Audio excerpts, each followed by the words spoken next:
Invités. Ainsi, nous sommes des invités. 8 fois le mot ou sa forme verbale vont rythmer notre récit de ce matin, en constituant ainsi sa trame fondamentale, invité. Et pas à n'importe quoi, notons-le, mais invité à un festin de noces, précise Luc. C'est-à-dire dans l'Antiquité, le plus grand repas qui soit, la fête familiale et communautaire par excellence. Le repas de noces. Les évangiles utilisent souvent cette image d'ailleurs pour évoquer le royaume. Être dans la présence de Dieu, eh bien c'est comparable à un festin de noces, où tous sont invités, même les pauvres, les estropiés, les boiteux, les aveugles. Surtout les pauvres, les estropiés, les boiteux, les aveugles.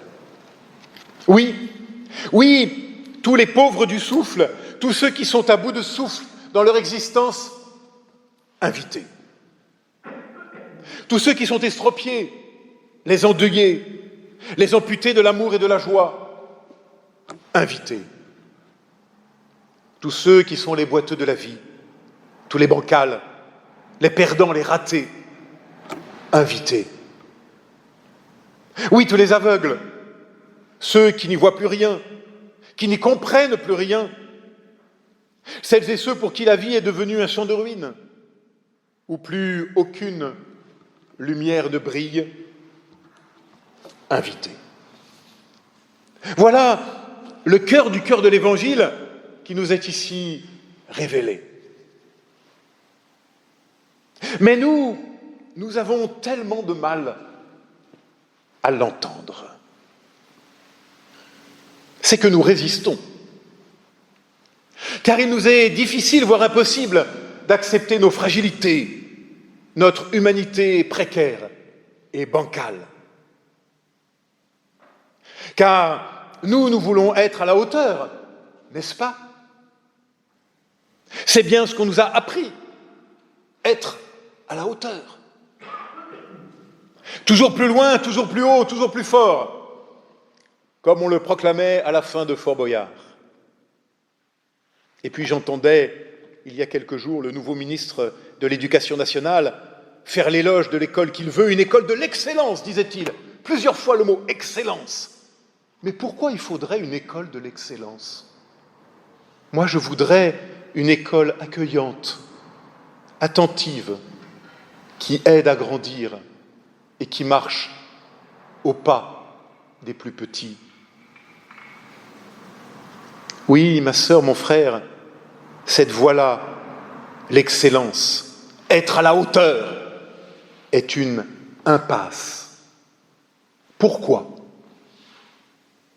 Alors j'ouvre d'abord une petite parenthèse sur le cadre de notre récit, cette invitation chez les pharisiens. Jésus est invité par les pharisiens et il prend le repas chez un chef pharisien, nous précise Luc. Alors nous, dans notre imaginaire, les pharisiens, c'est des méchants, des hypocrites, des vilains, des opposants. Alors qu'à l'époque de Jésus, le parti des pharisiens, dans la multiplicité des groupes que constitue le judaïsme de l'époque, les pharisiens, c'est justement le groupe qui est le plus proche de Jésus. Et Jésus ne rechigne pas à aller manger avec eux. Les pharisiens, ce sont les réformateurs du temps de Jésus. Ce sont des hommes honnêtes, pieux, qui croient en ce qu'ils prêchent et qui essayent d'en vivre au mieux, toujours au mieux. Et peut-être est-ce là le piège. Mais revenons à notre récit et écoutons l'enseignement du Maître. D'abord, il y a cette guérison d'un hydropique, nous dit le texte. Alors, dit papy, c'est quoi un hydropique? Alors, traduction de la parole de vie, elle dit « un homme qui a le corps tout gonflé à cause d'une maladie ». Alors, le mot grec ici employé renvoie à une maladie bien identifiée dans l'Antiquité et qui correspond soit, pour nous aujourd'hui, à des crises de gouttes sévères ou à ces ballonnements, vous savez, dus à l'acide.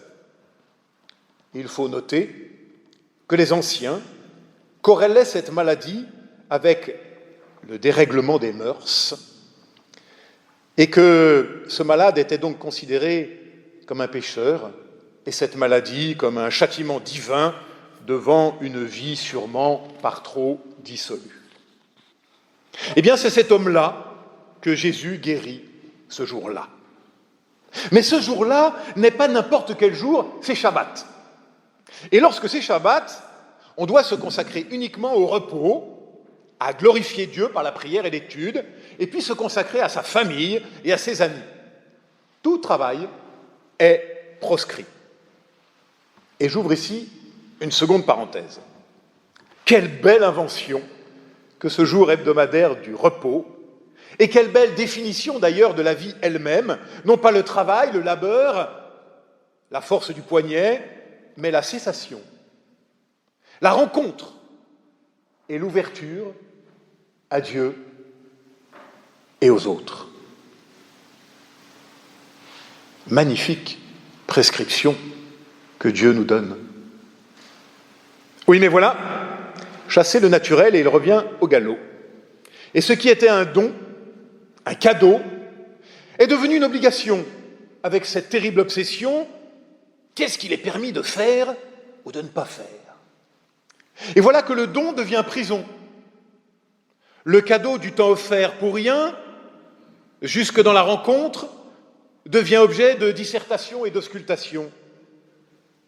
Autour, et à cause de cette sacro-sainte obsession qui est la nôtre, le permis et le défendu.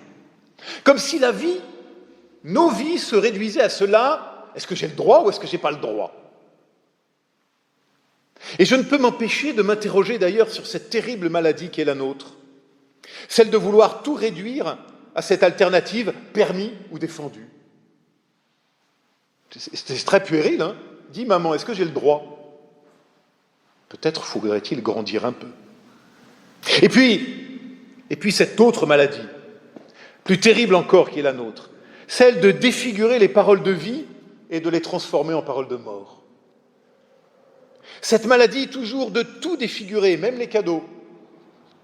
Dieu nous dit, je te donne le 7e jour pour en jouir et te reposer. Ouverture, cessation. Et nous en faisons une prison. Ce qui devait nous libérer, nous le transformons en une nouvelle aliénation. D'où la question, alors permis ou défendu de guérir quelqu'un le jour de Shabbat? Alors la jurisprudence juive de l'époque, comme celle d'aujourd'hui toujours d'ailleurs, avait tranché, oui, lorsque l'urgence l'impose, bien sûr on peut guérir, et c'est l'exemple du bœuf qui tombe dans le puits. Bien sûr, on le sauve, parce qu'il y a urgence. Et donc la question ici, qui sous-tend le récit, c'est celle de l'urgence. Concernant cet hydropique, un pêcheur qui plus est, il n'y a pas urgence. Ça peut attendre à demain. Oui, mais voilà. Pour Jésus, il y a toujours urgence à faire triompher la vie.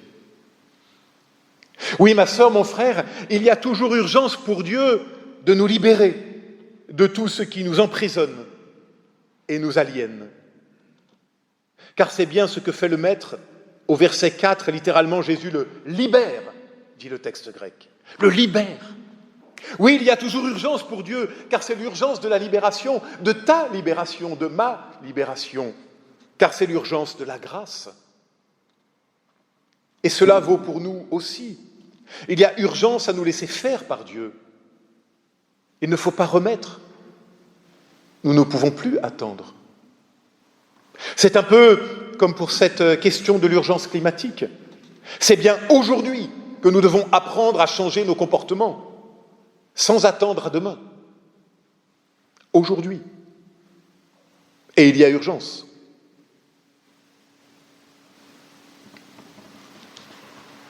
L'urgence de la grâce. Oui, mais pourtant, nous avons tellement de mal à nous laisser faire par la grâce, à nous laisser transformer par elle, sortir de nos habitudes, des convictions que nous nous sommes forgées. Et c'est là que survient la petite parabole des invités aux noces et cette histoire de première et de dernière place. Alors ici, un piège nous guette, me semble-t-il, celui de réduire notre récit à un simple enseignement de morale ou même de bon sens dans une sorte de bonne stratégie du comportement social.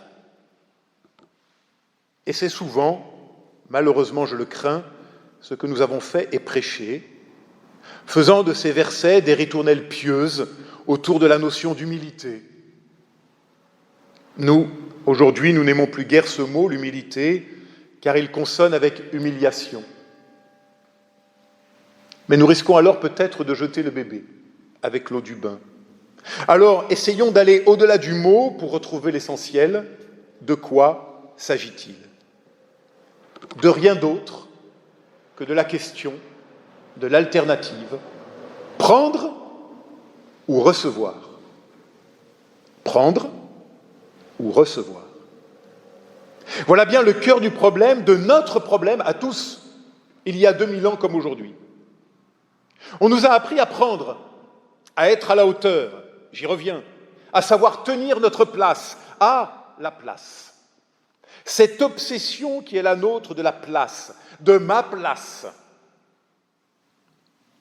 Je me souviens m'être un jour assis, invité dans un lieu que je ne nommerai pas, et de voir quelqu'un s'approcher et me dire à l'oreille « Excuse-moi, mais c'est ma place. » Alors ne rions pas trop vite, car cette remarque fait parabole de notre condition sociale.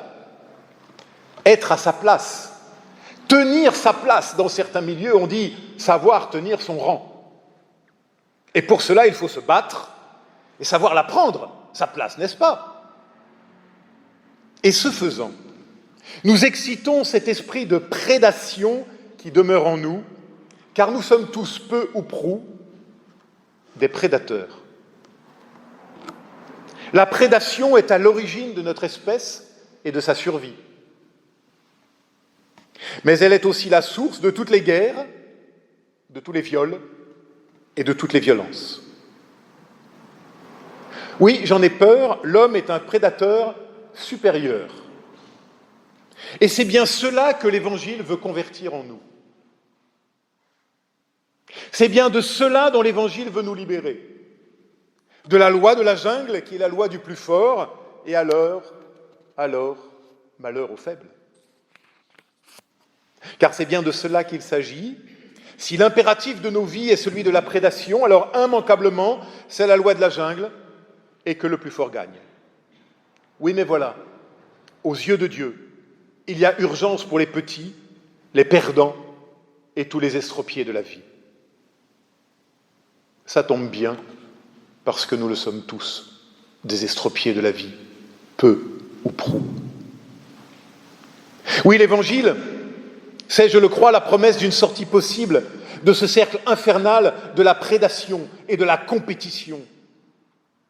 L'Évangile, c'est découvrir, émerveiller que ma place, elle m'est donnée, offerte par Dieu. Je n'ai pas à vouloir la prendre, ni la ravir à la seule force de mes petits bras musclés, mais j'ai à apprendre à la recevoir d'un autre, de Dieu lui-même, qui me la donne. Et nous pouvons alors entendre autrement cette parole de Jésus, « Quiconque s'élève sera abaissé, et celui qui s'abaisse sera élevé. » Relisons bien. « Quiconque s'élève lui-même », précise le texte grec, « éoton ». Oui, celui qui veut se faire sa place tout seul, à la seule force du poignet, non seulement est un prédateur, car il faudra toujours passer devant les autres et en écraser quelques-uns au passage, mais surtout, il tombe alors dans le mépris et l'arrogance, la condescendance. Allons quoi ? Bouge-toi un peu, tu as toutes les cartes en main, moi avec ça j'ai réussi ma vie, t'as qu'à te bouger un peu. C'est le piège terrible de l'orgueil qui juge et qui condamne à la hauteur de ce que je suis et de ce que j'ai fait, au lieu de voir l'autre à la hauteur de ce qu'il est et de ses blessures. Et puis en oubliant l'essentiel, en vérité, si je regarde bien tout ce que j'ai réussi, je le dois à toutes ces rencontres qui ont jalonné ma vie, à tout ce qui m'a été donné, oui, donné, et non pas gagné. De toute façon, tout ce que nous gagnons, nous le perdrons. Comme disait mon grand-père, on n'emmène rien dans la petite boîte. Mais allons encore un peu plus loin, si vous le voulez bien. Celui qui veut se faire sa place, tout seul, à la seule force du poignet, se condamne donc à la compétition perpétuelle, mais du coup se condamne lui-même à l'échec, car allons, nous le savons bien, nous ne serons jamais à la hauteur. Viendra toujours le moment où je ne vais plus y arriver. L'âge, la maladie, la rupture, la vie, qui s'y prend autrement. Et puis c'est surtout se condamner à la solitude. Car si je suis toujours dans cette compétition, alors l'autre est toujours une menace. Et s'il me passait devant? Et s'il me piquait ma place? Et vient le temps où toujours un autre nous passera devant. C'est d'ailleurs bien la tragédie de ces ultra-riches, me semble-t-il, qui ne savent plus quoi faire de leur richesse et sont condamnés à devoir en amasser toujours davantage pour se prouver qu'ils existent. C'est d'ailleurs dans l'Évangile la malédiction de la parabole de l'homme grenier qui ne sait plus que vivre. C'est pas thésauriser du bien. Vivre, c'est être en relation avec les autres, tout simplement. Souvenons-nous, il n'est pas bon que l'homme soit seul, dit le livre de la Genèse, car l'homme est un être de relation, un être pour la vie, pour l'autre. Seul, je ne suis rien. Seul, je ne vaux rien. L'homme, dans le projet de Dieu, est un être pour la vie, c'est-à-dire pour la rencontre. La vie ne peut jamais être au singulier, toujours elle se conjugue au pluriel. Le « je » n'existe pas sans le « tu ». Je n'existe pas sans l'autre. Il n'est pas bon, dit Dieu, que l'homme soit seul, dit la Bible, bien avant Lacan. Et pour que le tu puisse exister, il faut cesser la prédation, cesser la compétition, et il faut nous ouvrir au don et apprendre à recevoir ce qui est offert. L'invitation à la vie, l'invitation au banquet de noces. Oui, même toi, le boiteux, tu es invité. Même toi, l'estropié, tu es invité. Même toi, l'aveugle du bonheur, tu es invité. Tu t'en sens indigne? Eh bien, justement, c'est pour cela que tu es invité. Ma place, c'est celle qui m'est offerte par grâce. Ma place, c'est celle que Dieu me donne aujourd'hui, une place d'invité aux noces. Ma place, ta place, c'est de découvrir émerveillé qu'un je est possible devant Dieu et devant les autres. Voilà ce qui nous est promis. Non, voilà ce qui nous est offert, donné. Voilà la bonne nouvelle pour toi, pour moi, pour nous ce matin. Puissions-nous l'entendre et en vivre, enfin réconciliés avec nos fragilités et avec les autres. Amen.